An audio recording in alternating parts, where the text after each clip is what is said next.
מדן ועד עינת, נסיעה טובה. אהלן, אני דוקטור עינת הולנדר מבית עם תוכן, סוציולוגית, יוצרת ויזמית. בזכות ההדסטארט הקודם שעשינו יחד, יצא לאור ספר הילדים חתלתול ושמו למה, שעושה מאז חיל. הפרויקט הנוכחי שלי הוא מדן ועד עינת, פרויקט שמע אינטראקטיבי שנתפר במיוחד למשפחות מטיילות. הוא עומד לשדרג את הנסיעות שלנו בכמה וכמה רמות. זהו פרויקט בידורי וחינוכי כאחד שמציע חוויית נסיעה אחרת. הוא משלב שירי דרך, משחקים וחידונים מגוונים, שיחד מספקים הנאה מהדרך, העברת זמן הנסיעה בנועם ללא צורך במסכים, אינטראקציה חיובית בין יושבי הרכב וגיבוש משפחתי, הכנה לקראת הטיול, ומסרים חינוכיים וערכיים כמו אהבת הארץ, הגנת הטבע והסביבה, טיול בטוח. התוכן כתוב, ובזכותכם סוף סוף ניכנס לאולפן. מי אני?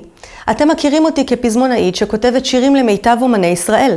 השתתפתם בסדנאות כתיבה שלי, נכחתם בהרצאתי על הורות יצירתית, או שהזמנתם הפעלה שלי לגן הילדים. אתם זוכרים אותי מתוכנית הבוקר של ערוץ 10, ומקבלים ממני ניוזלטר עם המלצות והטבות לאורך השנה. יש לי דוקטורט בסוציולוגיה מאוניברסיטת בר אילן, ואני בוגרת לימודי פסנתר ופיתוח קול. חשוב מכל, אני אימא לתאומות בנות 6, הילית וליאן, ההשראה לכל זה. למה הדסטארט?